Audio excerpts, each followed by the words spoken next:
imagine or design the near future that we'd like to see. So I'm starting with the idea of everything is animated. And what I'm talking about is this moment where we've arrived in network media, and I'm suggesting that we can take as a given that network media, so we have, let's pretend it's a decade of, more or less, a decade of popular internet use. I mean, the web's not, 2 decades, looking at the 90s and looking at now. One of the changes that's been a progressive one is increased visualization. So whether you start with YouTube or whether you talk about the augmentation of 3D rendering, we have increasingly easy and increasingly often visualization. And I want to bracket that as also a form of objectification. Now, text and language, their symbols are representative, but I'm suggesting that they're not an objectification quite the same way as you see a picture of me on my Facebook profile, and there are many, many things that you're thinking about me already, which is a little bit different if you get a note from me that says, "Hi, my name is Beth." I mean, what I say after that, of course, influences what you think of me, but just that kind of basic difference between visual information and language, and also we have almost always a combination. We rarely just have a still image without a space of kind of commentary and meta tagging. So mobile is the other new given about what world we're in now. Is there anyone here who does not have a mobile phone? Wow, that's weird. Like, usually there's at least one person. Right, okay. I rest my case. So with mobile, my bracket around that is it's suggesting a kind of pervasive use of media that is distinctly different than just in recent history. So for example, you know this, you go to your computer, it's on your desktop, and then a few years later you could carry it with you, but you'd have to log on, see your emails, this and that, you'd have to chat, like we have increasingly real time, but now we almost always have a mobile computing device with us that gives us pervasive access. The third is data rich, and in some ways that's not as obvious because it's neither pervasive nor is it objectifiable in the same way. But you'll see, you'll see the visualizations that I am giving you about data rich. But increasingly we're leaving digital footprints. So your phone, particularly those of you with iPhones, you're leaving a trace, and you didn't even opt in. In fact, I don't know how to opt out of your phone being traceable. So we're leaving these marks both online and offline, and increasingly it's a combination of physical footprints, physical spaces, and kind of the virtual or digital marks around them. So that's what I'm suggesting in terms of the landscape that we're in now in thinking about networked media, and then moving toward an idea of everything being animated. So important to me, kind of the hero of this story is agency. And you'll understand why, as I build toward this, why agency is so important for my research, points of analysis, and points of design. And agency, I give a little bit more context-forming definition as we move through the talk, but the basic ability to kind of affect one's environment, to affect one's world. And you'll understand why I want to read agency as a counter against everything being animated, at least for this first space. And there's the second space, and here's the antidote. So everything is animated, and these are the things: pervasive media, sensible objects, and then the greater formulation of dumb subjects. So part of what we see, both with media design, how we engage it, and also some of the both theoretical spaces and popular mythologies around what pervasive media creates, the kind of world it creates, is dumb subjects. The Matrix, we're copper tops. We become the batteries that are running the computing machines. And once you have a world that's increasingly animated, sensor networks, smart objects, there's a way in which we can see ourselves becoming increasingly inert. So pervasive media, we have a history, it's a very abbreviated history of pervasive media, from cybernetics, so Norbert Wiener theorizing a whole system where you have the human and the mechanical and the animal, the biological systems and automated systems in conversation with each other. And this was a very new thought in the 1950s, and it really revolutionized many fields in addition to computer science. Ubiquitous computing, this kind of fantasy of perfect computing that came out of Xerox PARC in the 70s, where the idea was computing would be available to all at all times. And to end that brief history with mobile phones, what I'm suggesting is not that we've reached this kind of technological phantasm where we have this perfection of computing any place we go. What we actually have is a lot of like halfway working things. Like we can access stuff with the signal drops. You get a stream, but it's all, you're Skyping with someone, but it's all pixelated. And for me, that's pervasive computing as we have it right now. It's not about perfection, it's about where we're working now and how we're actually engaging with stuff now.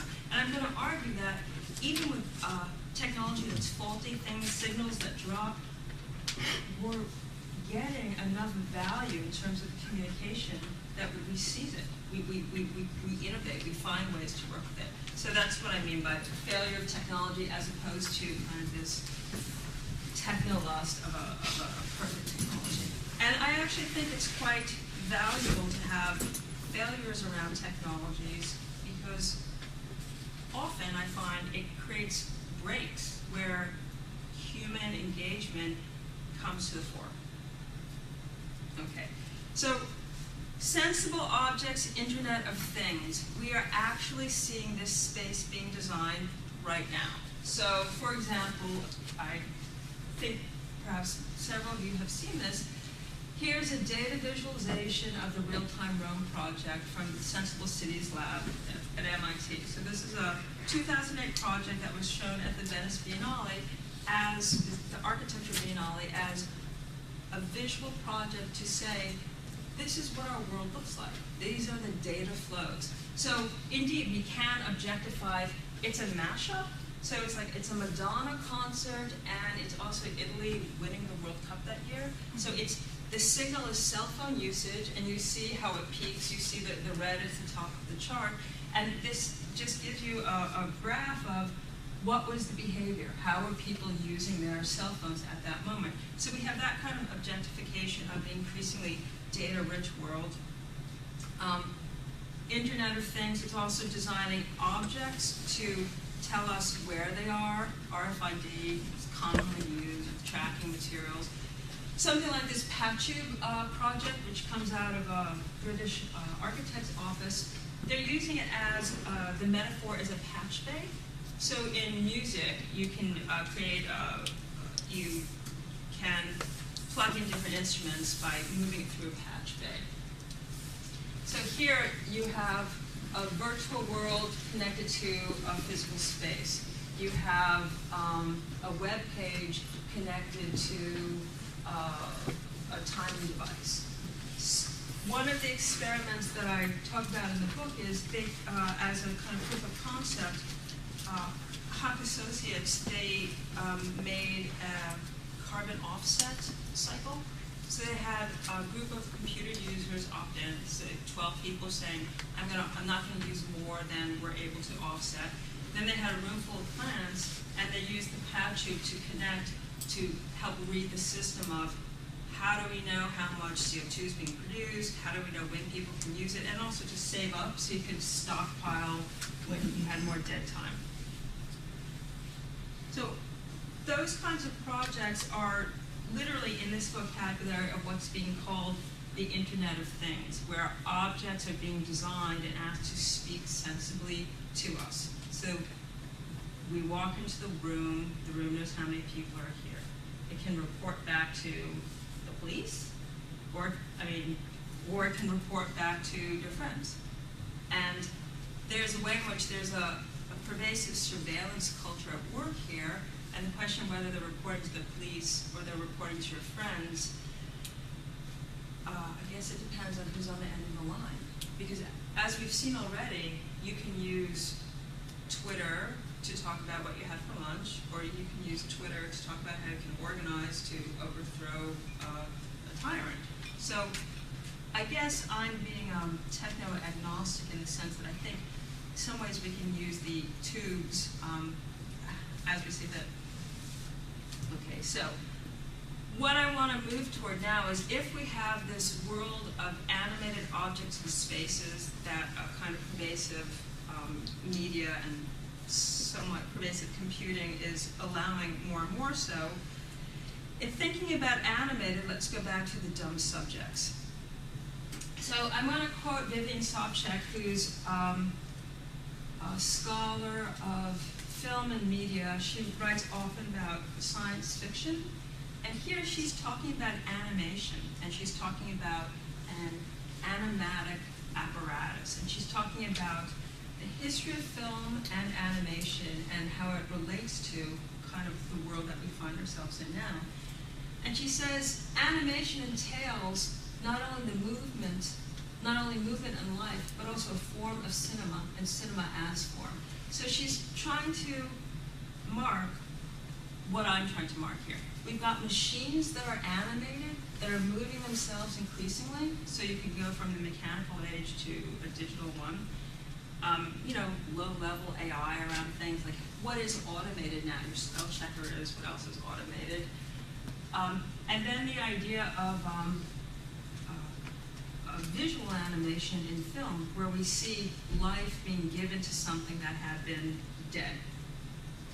So the space in animation that I'm particularly interested in thinking about everything being animated is rotoscoping. Has anybody seen that? Okay, rotoscoping, it's called drawing from life, and Max Fleischer invented it at the turn of, what century? Like 1909, so the turn of the last 20. Okay, so the turn of the 20th century. And what he did was he took moving image film, and he showed it through a glass, and he traced. So he turned moving image into still frames, and then, as you know, because you know how animation works, he took those still frames and turned it back into motion in the traditional animation cell, where you shoot one and then another, and then it has motion because of how it's shown through the film. So rotoscoping is a special space for me in terms of thinking about animation and automation, because the technique is literally about drawing from life. So I want to then put us right smack in the middle. He looks, does he not, like a scene from A Scanner Darkly, which is a 2009 Richard Linklater film, and he uses rotoscope pervasively. He uses a newfangled, it's not fully automated, they take great pains to say it's not fully automated, but it's a digitized form of rotoscoping, and what he's done in a way that's eerie and sometimes totally annoying, he's taken the whole movie and covered it with this rotoscope. So it feels like live action, the shadow and light behaves very, very much like it does in the world, yet you've got this film in front of your eyes, this veil that you can't pull away. Scanner Darkly is based on the Philip K. Dick novel of the same name, and the stories about these drug-addled Californians who are being chased by these narcotic cops, but as it turns out, like the head stoner is also the head detective, and in this traditional Dickian turn, he doesn't know that he's the guy he's chasing. And you're just like, well, how is that possible? I mean, you've seen Total Recall, you've seen, 20 movies have been made, so we're kind of familiar with that weird, from Blade Runner to the more recent ones, how you get that flip screen with Dick characters where they don't know that they're the guy that they're chasing. So here's the NARC officer in his scramble suit. So I want you to hear what he has to say, see what it looks like, and then I want to talk some more about dumb subjects.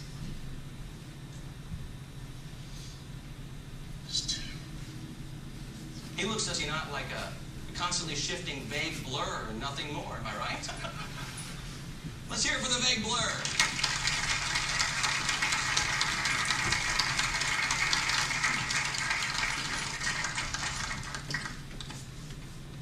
If you saw me on the street without the suit on, you'd probably say, there goes a total dope fiend. You'd feel aversion and walk away. I don't look like you. I can't afford to. My life depends on it. I'm not going to tell you first what I do as an undercover officer engaged in tracking down dealers and the source of illegal drugs in the streets of our cities, the corridors of our schools here in Orange County. I'm going to tell you what I'm afraid of. What I fear night and day is that our children, your children and my children, I have 2 little ones. Very little. But not too little to be addicted. Calculatedly addicted to substance D for profit by drug terrorists. Okay, so hear what he has to say, and it's shockingly familiar. War on drugs, war on terror. But you also see his affect. You see him in the suit that keeps literally changing faces. And then you hear a voice in his head, and it's either this world of constant surveillance where it's the headquarters beaming in right into your head saying, can you go back to the script guy? Or it could be this world of total paranoia where you don't know who the voice in your head is. I show this as an extreme example because Linklater gives us, between Dick and Linklater, you get both the mundane and the very worst of what happens when we are involved in a kind of a meshwork of automation and animation. When the whole world is so activated with surveillance probes and things that take your picture and the drugs that are technology unto themselves, where this guy doesn't know if he's coming or going. He's a vague blur. He looks like a vague blur on the outside. That's what the technology is allowed for him as an undercover policeman. But he's also inside that internal monologue. He's totally lost. He literally doesn't know who he is, because otherwise he wouldn't be chasing himself. So I'm suggesting that that's the risk at hand in terms of us kind of falling into this pool of noise, where you're getting tweets, you're getting this, you're getting that. I mean, we're not quite yet at scramble suit level ourselves, but it's a potent metaphor. And I would categorize this risk, what I would boil it down to is the loss of face-to-face. That even when we're seeing each other, there's just this haze of media floating about us anyway, that we are starting to fail to have the ability to meet face-to-face and to have that be a powerful way in which we can engage with each other, because there's always this, there's always that, there's always this, and it will just increase. We're seeing an ongoing animation, not a receding of it.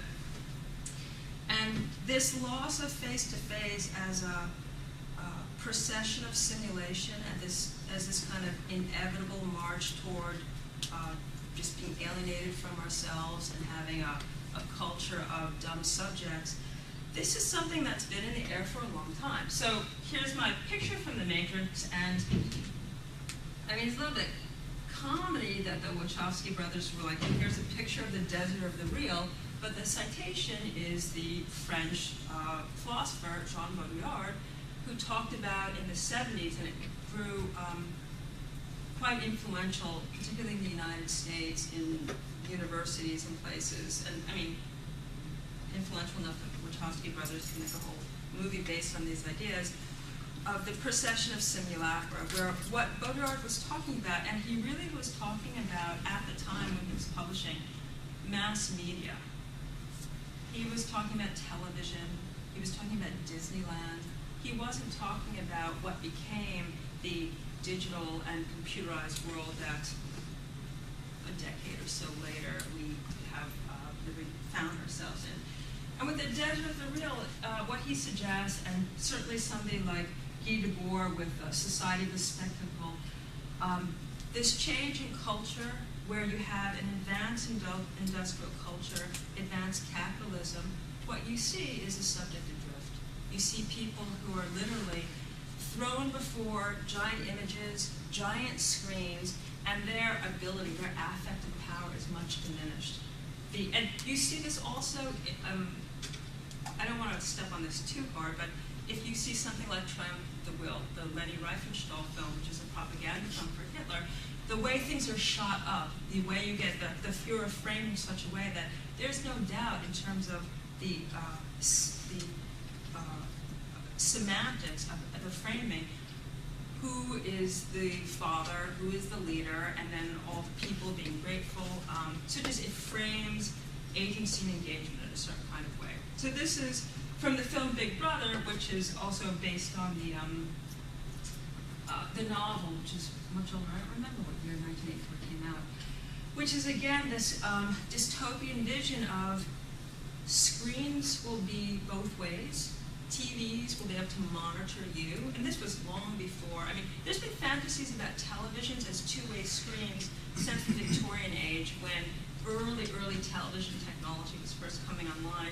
And you see cartoons of early TV, and early TV is often described as a kind of phone. It's like a Skype, where you can see like the savannah in Africa, and your friend who's there on a safari, or colonizing it, whatever at that point you're doing in the savannah, and they can talk to you, because the vision is about, why wouldn't the fantasy be about a two-way communication, because that's what ends up being most exciting for us.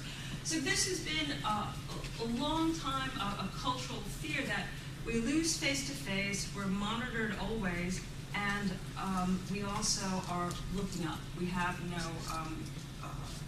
no agency in the world, we just have to follow. Disneyland, also the Magic Kingdom, was a very important emblem for Baudrillard, because he said, in framing Disneyland as a magic kingdom, as this closed circle, this play space, America can then think it's real. So, I mean, it continues to be provocative in helpful ways. In reflecting on the first Gulf War, which 92, 93, 91, 92? Yeah. So one could watch on television, essentially from the point of view of the missile, real-time bombing.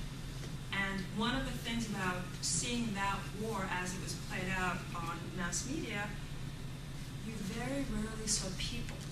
What you saw was this prowess of technology, and I mean, Baudrillard's reflection on how media can, the use of media can help move us away from any kind of sense of the real. People really did die, but there was an unreality about that war that had to do with media apparatus, not just the weapons used.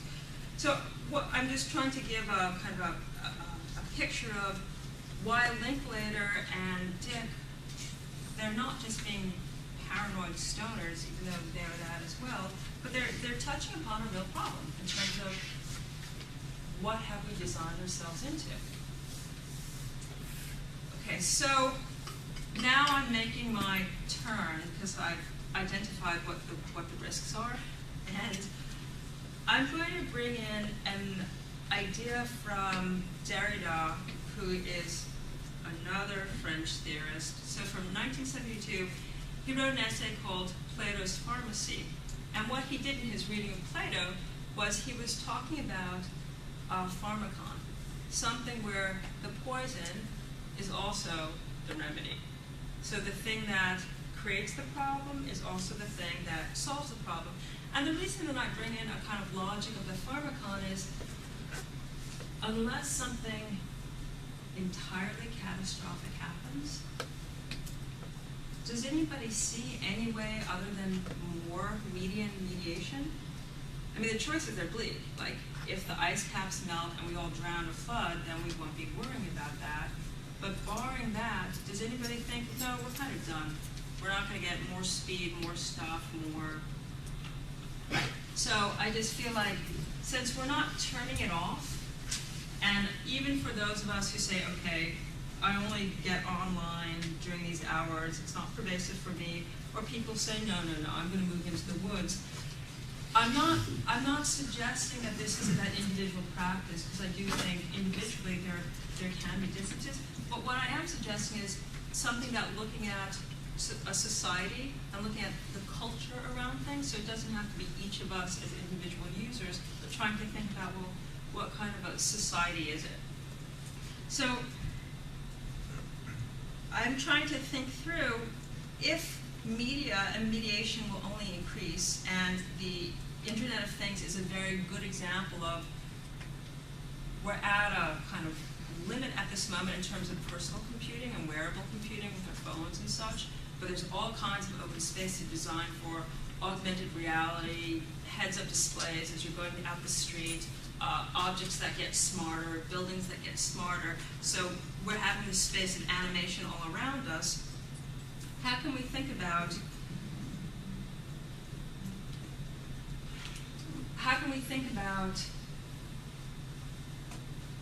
the affective and agency? How can we think about our ability to do things in the world and not just feel like we're mice caught in a maze looking up at a screen? So I quote Albert Bandura, who's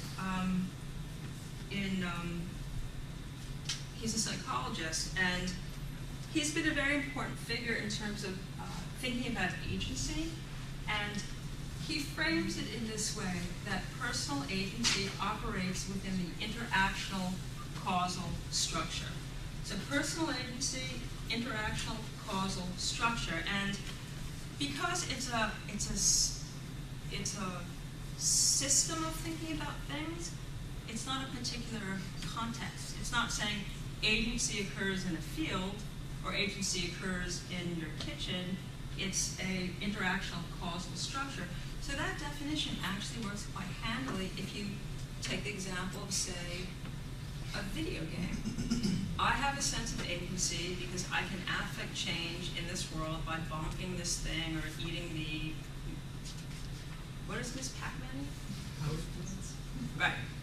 So now, and you could say, oh wow, that's incredibly trivial, but I'm just keeping my hand up for, let's find agency, let's encourage it, and let's design for this. So, and we have good examples in terms of people like Katie Salen designing educational games where children are learning, and I'm happy to have debate about this, but one might say learning better because there's an independence there, they're learning about a system, and they have a sense of agency in a small world that's framed. I don't only want to have a sense of agency in a game world, but we might also think about the real uptick in community, like massively multiplayer online games. If you look at the 10 million users or 11 million users that World of Warcraft, I think it's plateaued maybe 2 years ago. But it's not trivial in terms of why would people do this? It's fun, it's good game design, but there's also something about being able to quest together, do something successfully, and it might feel a lot more satisfying than your incredibly boring job. You know? So, I mean, trying to find the moments in which we can look at, it's not just what the technology does, but how we then turn it into these social network interactions that are meaningful for us. And we find this, I mean, hopefully people want to talk about Occupy Wall Street also. Okay, so what I'm suggesting we look at with networked media is increasingly located media networks. So taking the offer from Bandura that in a situation, one is looking at what agency is available given a situation. And I'm taking that in some ways as a very literal idea of how are you located? Where are you located? And what I'm suggesting we need to think about in terms of both analysis, but also in terms of keeping our eyes open for design principles and design behaviors. real-time engagement, co-presence, meaning a sense of being present with each other via mediation. This is the second time this has happened, that my mom's cold blood is talking. That's surveillance. Remember? No, that's co-presence. That's the good side of surveillance. And X-reality, which is my coinage, and I talk about that more in the book, where what I'm suggesting is, if indeed we ever had a world in which you were online and you were a dog and nobody knew you were a dog, so kind of this, Sherry Turkle is really helpful in science technology studies, thinking about your virtual life. And what I'm suggesting is, I'm not even so sure we ever had virtual lives, but after having done research in Second Life and other virtual worlds, I came to the conclusion that for it to be meaningful, for people to want to do it, it has to be meaningful to their life. Not your virtual life and then your real life, but your life. And some of you maybe have a Facebook page. Okay, so real friends there, you're really posting up, here's this update, this and that.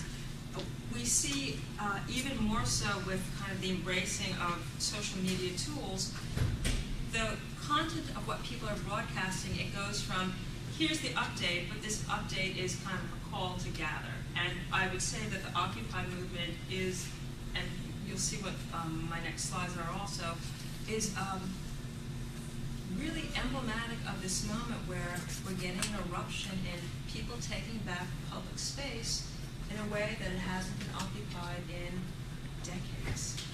People activating each other, there's kind of this activism in the air, and with some folks, you don't even know what they're activating toward. You don't know what the goal is, but what I'm seeing is just an abundance of dialogue, and for that alone, I'm actually just grateful. Okay, so this is a slide of a Twitter cascade from an Al Jazeera journalist.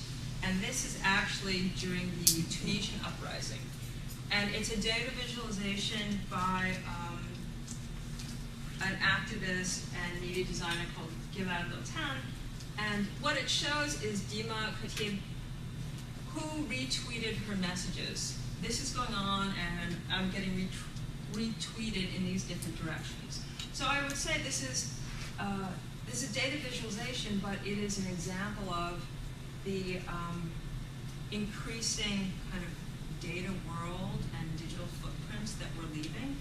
And for me, the task at hand is reading this cascade of information, this information that's getting sent about in a tweet space, to this kind of information where you have these located networks on the ground that are affected by these tweet streams, but really in what way?